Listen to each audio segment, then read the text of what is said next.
रहीम। अस्सलामुअलैकुम। उम्मीद करता हूँ कि तमाम तालिब इल्म खैरियत व आफ़ियत के साथ होंगे। आपका मेज़बान शराज़ अहमद। लेक्चर शुरू करने से पहले रोज़ाना की तरह एक दफ़ा सूरत फ़ातिहा, 3 दफ़ा सूरत इख़लास, अव्वल आखिर दुरूद शरीफ पढ़कर इनको बख्श देंगे जो दुनिया से अभी तक चले गए हैं। फिर अपने लेक्चर का बाकायदा आगाज़ करते हैं रोज़ाना की तरह। जाते हैं जो आपके पास नाइट्रोजन बेस थी। हमने दो बातें की अभी तक। एक आपके पास मैंने बात की जो आपके पास आ रहा था पेंटोज शुगर के अंदर मैं बात की थी मोनोसेकेराइड की और राइबोज की, और उसके साथ साथ मेरे पास दूसरे नंबर पर मैंने बात की आपके पास फास्फोरिक एसिड यानी कि फास्फेट ग्रुप की। और एक बात रह गई थी नाइट्रोजन बेस की। अब बेस के आपके पास दो टाइप्स होती हैं। अब जो बेस होती है नाइट्रोजन बेस, इसे हमने दो हिस्सों में टाइप में डिवाइड किया हुआ है। फर्स्ट वन इज दैट आपके पास सिंगल रिंग है और second one is that double ring है। अगर आपके पास सिंगल रिंग होगी देन आप उसे क्या नेम दोगे आप उसे पैरामिडाइन। ठीक है, पैरामिडाइन का नेम दोगे सिंगल रिंग को। और अगर आपके पास डबल रिंग होगी देन आपके पास इसका नाम होगा प्यूराइंस। ठीक है, अब यहाँ पे मैं कलर चेंज करके दिखाता हूँ बच्चों को ताकि उनके लिए आसानी का सबब बन सके। अब यहाँ पे जो डबल रिंग है उसका कलर चेंज कर लेते हैं ताकि बच्चों के लिए मुश्किल ना हो सके। ठीक है, अब यहाँ पे जो आपके पास डबल रिंग है उसका, ठीक है, मैंने रेड कर दिए। तो जो सिंगल रिंग होगी उसका नेम होगा पैरामिडाइंस और अगर डबल रिंग होगी तो उसका होगा प्यूराइंस। इसकी एग्जांपल्स मैंने यहाँ पे नहीं की हुई क्योंकि यहाँ पे जो मेरा मेन टॉपिक है वो न्यूक्लिक एसिड है, तो इसकी ब्रांचेस की तरफ हमने बात करनी है डीएनए और आरएनए के ऊपर। डेट्स में हम इसके ऊपर अगर बात करेंगे तो ये एक लंबा सा प्रोसीजर बन जाएगा। तो नाइट्रोजन बेस के जो सिंगल रिंग और डबल रिंग की जो एग्जाम्पल्स हैं इंशाल्लाह ये मैं अलग से एक 2 या 3 मिनट की वीडियो बना दूंगा ताकि बच्चों के लिए आसानी हो सके। ठीक है, तो देखने के लिए भी आसानी हो। ठीक है, तो यहाँ पे सिंगल रिंग और डबल रिंग थी। अब सिंगल रिंग को आपने नाम देना है पैरामिडाइंस का, और आपके पास जो डबल रिंग है उसको नाम देना है प्यूराइंस का। तो ये बात याद रखनी है कि आपके पास सिंगल रिंग पैरामिडाइन और डबल रिंग प्यूराइन। अब यहाँ पे जो आपने भी नेम यूज करने हैं वो अपने पैरामिडाइन और प्यूराइन ही यूज करने हैं। ये अगर आपके को पूछ लेता है कि पैरामिडाइन क्या होता है देन आपने बताना है कि सिंगल रिंग जो होगी वो आप पैरामिडाइन होगी और जो डबल रिंग होगी वो प्यूराइंस होगी। ये आपने उनको बताना है, यानी कि उनके लिए भी जो आपके मतलब नॉलेज को देखना चाहते होते हैं, जो चाहते हैं कि ये बच्चा कितने पानी में है, ये सारी बातें। ठीक है, तो उनके लिए ये मैं बता रहा हूँ। ठीक है, तो यहाँ पे अब आपको यानी कि पैरामिडाइन को मैंने मजीद 3 हिस्सों में डिवाइड किया हुआ है। तो पैरामिडाइन को जो मैंने 3 हिस्सों में डिवाइड किया हुआ है साइटोसिन, ठीक है, जिसे हम प्रेजेंट करते हैं सी से। सॉरी फॉर दिस, मैं इसके लिए मालूम चाहता हूँ क्योंकि ये जो आपके पास मैंने कलर लिया हुआ है वही लेते हैं ताकि उन बच्चों के लिए आसानी हो जो ये कलरों के जरिए समझ रहे हैं। ठीक है, तो यहाँ पे इसे रेज करता हूँ। तो यहाँ पे जो आपके पास आ रहा है जी आपके पास सिंगल रिंग यानी कि पैरामिडाइन। उसके अंदर आपके पास 3 ब्रांचेस हैं, एक साइटोसिन, दूसरी थायामिन और एक यूरासिल। ये जो आपके पास प्रोटीन है इन्हीं 3 प्रोटीन के जरिए हमने मतलब करना होता है। ठीक है, तो साइटोसिन नाइट्रोजन बेस है एक, थायामिन एक है और आपके पास यूरासिल है। तो इसको आप जो प्रेजेंट करते हो साइटोसिन को सी से करते हो, यूरासिल को यू से करते हो और एज वेल एज थायामिन को टी से प्रेजेंट करते हो। तो इसी तरीके के साथ आपके पास डबल रिंग है यानी कि प्यूराइन है, तो प्यूराइन को आप प्रेजेंट करते हो 2 हिस्सों में डिवाइड करते हो। ठीक है, तो यहाँ पे जो इसकी 2 डिवीजन हैं आपके पास, उसे हम यहाँ पे मैं आपको दिखा देता हूँ। ये जो आपके पास 2 डिवीजन आ रही है वो आ रही है एक एडिनिन, ठीक है, तो एक एडिनिन आ रही है और उसके साथ साथ गवानीन आ रही है। तो ये जो एडिनिन होती है और गवानीन होती है इसी के साथ साथ साइटोसिन होती है, थायामिन, यूरासिल। अब ये जो आपको अब आपके जहन में ये क्वेश्चन आ रहा होगा कि हमने इसे किस तरीके के साथ याद रखना है कि आपके पास मतलब सिंगल रिंग में ये 3 ही आनी है, यानी कि पैरामिडाइन में आपके पास ये 3 आनी है, साइटोसिन, थायामिन, यूरासिल। मतलब अक्सर बच्चे होते हैं जिनके पास क्या हो जाता है वो क्या कहते हैं, वो सोचते हैं यार साइटोसिन पैरामिडाइन में शायद गवानीन आनी है, शायद थायामीन आनी है, कोई उनके समझ नहीं आ रही होती। तो यहाँ डबल रिंग प्यूराइंस के अंदर क्या आना है, थायामीन आनी है शायद। वो यानी कि उन बच्चों के लिए मैंने ये नीचे एब्रीविएशन बना के रखा हुआ है कि आपको अब एब्रीविएशन के जरिए भी अच्छे तरीके के साथ समझ आ सके। तो अब जो आपके पास पहले मैं आपको बताता हूँ प्यूराइंस की। तो यहाँ पे आपने याद रखना है, इसको याद रखने के लिए क्या एब्रीविएशन मैंने यूज किया, अली लाहौर पीयू गया है। ठीक है, तो आपने इससे इस तरीके से याद रखना है, यानी कि मैंने यहाँ पे उर्दू में भी शो किया हुआ है अली लाहौर पीयू गया है, पीयू यानी कि पंजाब यूनिवर्सिटी। तो अली लाहौर पीयू गया है, तो यहाँ पे आपको पीयू प्रेजेंट कर रहा है आपके पास प्यूराइंस को। ठीक है, तो प्यूराइंस के अंदर हमने 2 बातें सीखी, एक गवानीन। तो यहाँ पे मैं आपको जो मेरी मेन मतलब यहाँ पे आ रहे हैं वो मैं आपको दिखाता हूँ बस। तो यहाँ पे ये जो आपके पास पी यू है, पी यू प्रेजेंट आपको कह रहा है प्योर आयंस को, ठीक है। और उसके साथ साथ जो जी है ये आपको प्रेजेंट कर रहा है गवानीन को, और आपके पास जो ए है ये प्रेजेंट कर रहा है एडिनिन को। तो यानी कि आप इसको यानी कि इस तरीके के साथ याद रख सकते हो कि अली लाहौर पीयू गया है। तो आप अगर कहते हो अली लाहौर पीयू गया है तो आपके दिमाग में फौरन से आ जाएगा जो पीयू है वो है प्योर आयंस के लिए, और जो पीयू के अंदर दो ब्रांचेज आती हैं वो है गवानीन और एडिनिन। इसी तरीके के साथ मैंने दूसरी तरफ एप्लीकेशन यूज की है कि वो क्या है, कम यूनि प्याते कैश नाल लिया, ठीक है।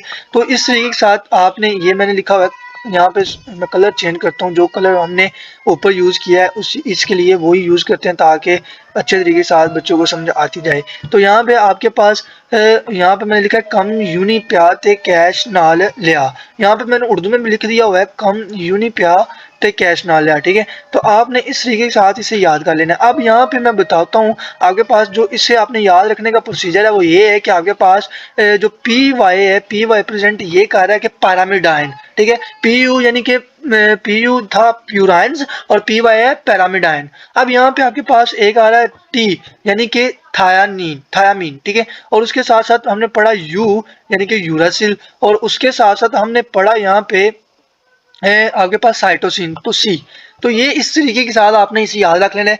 यहाँ पे मैंने एक बताइए अली लाहौर पीयू गया है और दूसरी मैंने बताइए कम यूनी प्या ते कैश नाल लिया, ठीक है। तो यहाँ पे यू से आ रहा है आपके पास यूरासिल, पी वाई से आ रहा है पैरामिडाइन। आपको फौरन से ये आपके दिमाग में आ जाना चाहिए पी वाई यानी कि पैरामिडाइन की जो ब्रांचेज हैं वो आपके पास कितनी है, तीन। एक है यूरासिल, दूसरी है थायामीन, तीसरी है साइटोसिन, ठीक है। तो इस तरीके के साथ आपने याद रखना है। यहाँ पे मैंने सिर्फ उनकी जो एब्रीविएशन में मैंने वो यूज किए हैं जो आपके पास क्या आ रहे हैं, जो आपके पास आपके जो मतलब कैपिटल वर्ड जो उन्हें हम रिप्रेजेंट सिंबल जो उसके यूज करते हैं वो हम यहाँ पे लिख रहे हैं, ठीक है। तो यहाँ पे मैंने दो ही एब्रीविएशन यूज किए हैं, एक अली लाहौर पीयू गया है और दूसरी कम यूनि प्याते कैश ना लिया। तो उम्मीद करता हूँ कि यहाँ तक समझ आ गई होगी, जो बच्चे कलर वाइज समझ रहे हैं उन्हें भी और जो वैसे समझ रहे हैं उन्हें भी।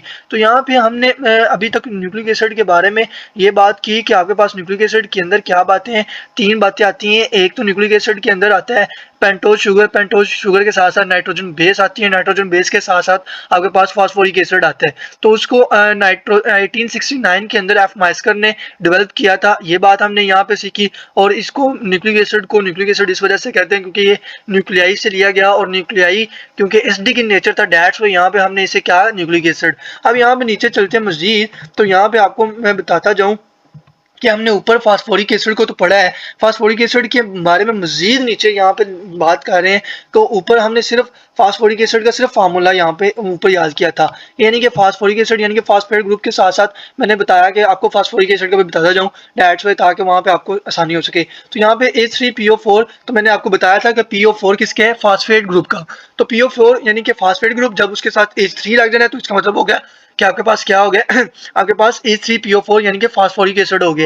अब यहाँ पे आपके पास आ रहा है कि जो इसकी जो एबिलिटी होती है, they have ability to make ester linkage.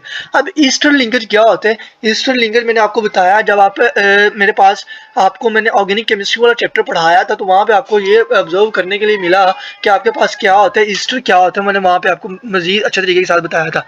अगर किसी ने मेरा वो वाला लेक्चर नहीं लिया हो तो आप डिस्क्रिप्शन के अंदर जाएं, वहाँ पे आपको लिंक मिल जाएगा। तो यहाँ पे आपके पास ये क्या करता है, फास्फोरिक एसिड हाइड्रोक्सिल ग्रुप के साथ एक ईस्टर लिंकेज बना देते हैं, और वो क्या होता है with OH group of pentose sugar. तो जो पेंटोज शुगर है यहाँ पे जो मैंने राइबोज यानी कि राइबोन्यूक्लिक एसिड में यूज की जाती है और डीऑक्सी राइबोज जो कि DNA में यूज की जाती है। तो वो जो क्या है आपके पास वो पेंटोज शुगर है आपके पास, तो वहाँ पे उसके अंदर आप क्या करते हो, वो वहाँ पे OH के साथ वो ईस्टर लिंकेज बना देती है। अब यहाँ पे मजीद मैंने ये आपको बताया हुआ है कि आपके पास जो कॉन्सेप्ट है, अगर आप मतलब 10th क्लास के स्टूडेंट हो फिर आपको बस यहाँ पे आपने यही याद रखना है कि न्यूक्लियोटाइड क्या होते हैं। तो न्यूक्लियोटाइड मतलब मैंने ऊपर नाम लिया था न्यूक्लियोटाइड का, तो आपने यहाँ पे वो सीखना है कि न्यूक्लियोटाइड क्या होता है। अगर आप FSC पार्ट 1 के स्टूडेंट हो तो यहाँ पे बड़ा इंपॉर्टेंट किस्म का शॉर्ट क्वेश्चन है कि difference between the nucleoside and nucleotide. तो यहाँ पे मैंने न्यूक्लियोसाइड और न्यूक्लियोटाइड की एग्जांपल्स ड्रॉ नहीं की हुई क्योंकि वीडियो ऑलरेडी बहुत ज़्यादा लंबी हो गई हुई है, तो यहाँ पे इसकी एग्जांपल के साथ मैं बाद में आपको बताऊंगा, मगर यहाँ पे बस मैं इसके सिर्फ डेफिनेशन बता रहा हूँ जो न्यूक्लिक साइड के अंदर आप क्या बात करते हो, न्यूक्लिक साइड के अंदर आप कहते हो आपके पास कॉम्बिनेशन है, the combination of two things which that's are the base and pentose sugar. तो बेस क्या होती है, आपके पास नाइट्रोजन बेस होती है, मैंने पहले ही आपको बताया था यहाँ पे नाइट्रोजन बेस होगी। और नाइट्रोजन बेस आपको ऊपर मैंने बताया कि नाइट्रोजन बेस आपके पास कितनी होती है, 5 होती हैं। एक यूरासिल होती है, एक थायामीन होती है, एक एडेनिन होती है, एक गवानीन होती है, ठीक है, एक साइटोसिन होती है। तो इसी तरीके के साथ इनकी 2 ब्रांचेस थी, यानी कि एक पारामिड आयंस, एक प्योर आयंस। प्योर आयंस और पैरामिड आयन को हमने यहाँ पे स्टडी किया था। तो उनमें से जो बेसिस हैं, ये वो वाली बेस हमने यहाँ पे लेनी है, base plus pentose sugar. The combination of base plus pentose sugar that's called the nucleoside, ठीक है। तो न्यूक्लियोसाइड और पेंटोज शुगर का जो फार्मूला था, यानी कि ये आपके पास आता है। और उसके बाद आपके पास आ रहा है न्यूक्लियोसाइड। अगर आपके पास डेफिनेशन आ जाती है न्यूक्लियोसाइड क्या है, तो आपने लिखना है base, the combination of the base and pentose sugar that's called the nucleoside, ठीक है। और उसके बाद आपके पास नीचे आ रहा है न्यूक्लियोटाइड का, मैंने वर्ड यूज किया था कि न्यूक्लियोटाइड क्या होते हैं। तो न्यूक्लियोटाइड के बारे में आपने बात याद रखनी है कि आपके पास क्या है, the combination of the nucleoside and phosphoric acid, ठीक है। The combination of the nucleoside and phosphoric acid that's called the nucleotide. तो न्यूक्लियोटाइड ये होते हैं कि आपके पास एक फास्फोरिक एसिड होगा, दूसरा न्यूक्लियोसाइड होगा, तो आपके पास क्या हो जाएगा जी, न्यूक्लियोटाइड, ठीक है। तो अक्सर ये शॉर्ट क्वेश्चन आ जाता होता है, difference between the nucleoside and nucleotide, then आपने ये लिख देना, ठीक है। The combination of the nucleoside plus यानी कि आपके पास and phosphoric acid that's called the nucleotide. अब आपके जहन में मैंने अभी आपको बताया कि न्यूक्लियोसाइड होते हैं 2 तरह के। न्यूक्लियोसाइड कौन से है, एक बेस है और दूसरा पेंटोज शुगर है। तो न्यूक्लियोसाइड के अंदर पेंटोज शुगर और बेस, अगर आप ये भी लिख सकते हो कि the combination of the base pentose sugar है, एज वेल एज आपके पास ऊपर यहाँ पे मैंने आपको दिखाया है कि phosphoric acid that's called nucleotide. अब न्यूक्लियोटाइड की जो एग्जांपल है वो है एटीपी। अब एटीपी क्या होता है, एडिनो ट्राइफॉस्फेट। एडिनो ट्राइफॉस्फेट के बारे में आपको पता है कि आपके टीचर्स ने आपको आपके जो आपके बायो के टीचर हैं वो उन्होंने आपको अच्छे तरीके के साथ बताया था। तो एटीपी के बारे में मैं आपको बस यही बताना चाहूँगा कि ये आपके पास एक एनर्जी करेंसी होती है कि आपकी जो बॉडी होती है उसके अंदर जो आप एनर्जी यूज़ करते हो वो होती है एटीपी की फॉर्म में, यानी कि एडिनो ट्राइफॉस्फेट की फॉर्म में, ठीक है। तो उम्मीद करता हूँ कि लेक्चर की समझ आ गई होगी। अगर फिर भी किसी किस्म का कोई क्वेश्चन हो तो वो कमेंट करें, इंशाल्लाह ज़रूर रिप्लाई करूँगा। अल्लाह हाफिज़, अल्लाह आपका हामी नासिर हो। अल्लाह हाफिज़, फ़ी अमानिल्लाह।